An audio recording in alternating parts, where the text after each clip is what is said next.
Brandon here, and time for more SexxxPerTease. Today's question is, can a couple with opposing sex drives last? So one person's a high sex drive, one person's a low sex drive.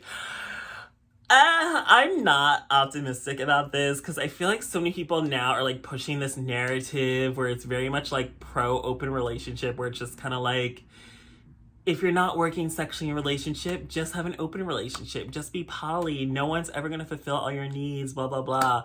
And it's like, obviously nobody is ever going to fulfill all your needs because nobody's ever going to be your perfect match where you like make a list of everything you want in your perfect mate. No one's ever going to be 100%. And then some people say like the 80-20 rule. So it's like the most you're ever going to get is someone that's maybe like 80% of everything you want in a partner. So you just have to be willing to see if that 20% is something you can compromise and put up with, or if that's just not what you want to deal with. But when it comes to sex and sexual compatibility, and I feel like realistically, of course, you're not going to be fucking like you were in your 50s compared to your 20s, or your 30s compared to your 60s, whatever. So like your sex drives definitely are going to change. You're not going to have sex as frequently, and maybe your relationship does get less sexual, though I feel like you only really get less sexual if you choose to be less sexual. It's like, if you have a high sex drive, I just find it really hard that if you are sexually attracted to your partner and they do turn you on and you do love being with them, that you're just gonna be one day like, I just don't have sex with you anymore. Like, I really feel like it doesn't just happen like that. I feel like it's kind of those situations where it's like, if you don't use it, you lose it. So I kind of feel like if you're actively having sex with your partner, you both enjoy it, you both enjoy each other, you both love that connection and the sexual passion with each other. I don't think that's something you just lose with age. Like, especially if you do it regularly, frequently, and consistently, I feel like you lose the spark and the passion when you do get to a point where it's like,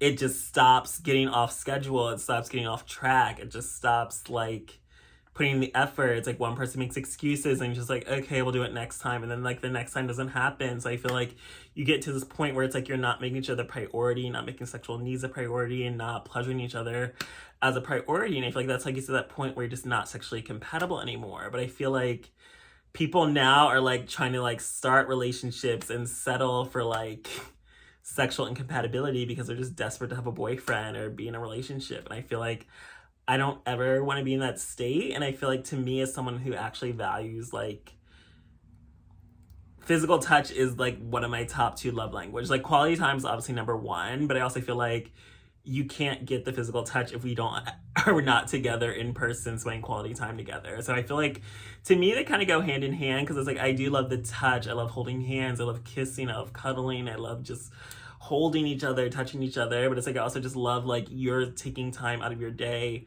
to spend with me, make time for me, make time for us, plan things for us, set aside time for us, prioritize us. So that's important to me. But I feel like in a relationship, if you crave affection, you love touch, you love sex, and you decide to date someone who doesn't, it just doesn't seem realistic. Like, that's not gonna work. And then it's like, you're choosing to maybe sacrifice your own pleasures, desires, and needs so you can be in this relationship. And then it's like, if this person could be, I guess, a good partner in every way except the part that you value, it's just kind of like, is the relationship something you value? Is this like what you want to be in for the rest of your life? Like, I feel like it's so different when it's like, yeah, we used to have amazing sex, but then now we like don't. But then it's like, we're just starting off in a point where it's just like, I have a high sex drive, they don't. And then it's just kind of like, they just don't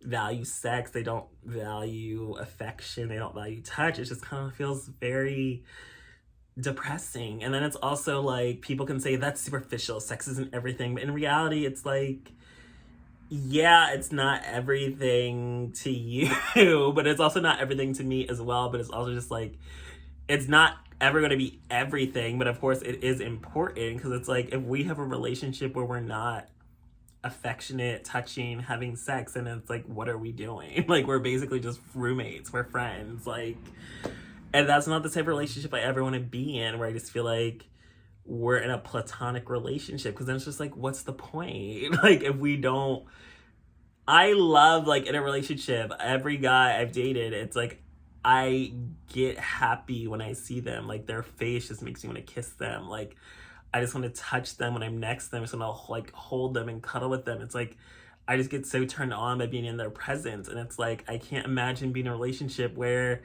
I don't have that. Where it's just like, what are we doing? Like, I just can't imagine.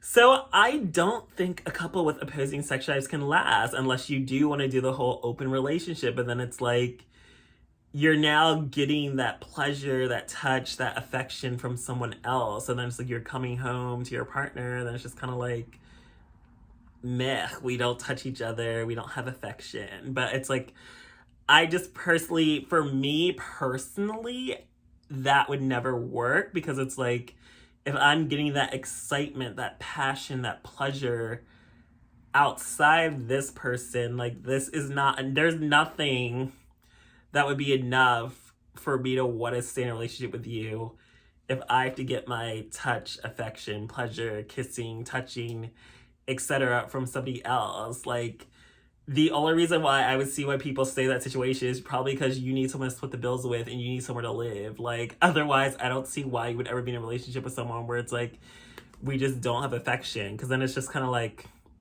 well, what do? You cook together, you eat together, you go to the movies, you play games, like, you have other hobbies and interests. But I just kind of feel like you're just friends. Like, that's literally what sets the difference between a relationship and a friendship, is the passion, the sex, the chemistry, the how you feel when you look at them. So if you don't have that passion, that spark, etc., you're not going to have a lasting loving relationship unless you're just choosing to accept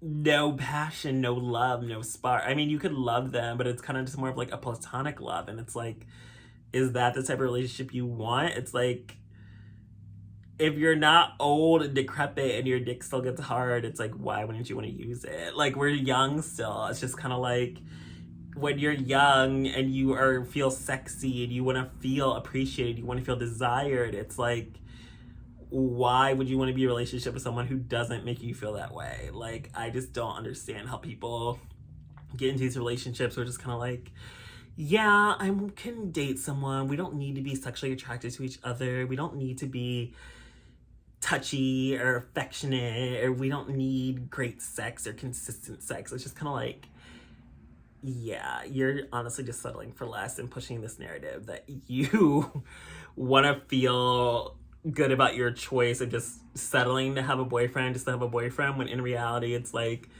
I just can't imagine wanting a relationship with someone who doesn't make you feel sexy and desired and wanted, because otherwise you're just in a friendship that has benefits. Like, you have somebody to split bills with, because that is just not an appealing situation. So to answer your question, no, a couple with completely different sex drives is never gonna work. You can try the whole open relationship realm if that's what you think is gonna help you, but in reality, I kind of just feel like if you value sex, touch, chemistry, affection, when you're getting that from somewhere else, then your feelings, I feel like, are also gonna go somewhere else, as opposed to sharing a bed with someone who doesn't fulfill you in that way. So thanks for joining me for this episode of SexxPerTease.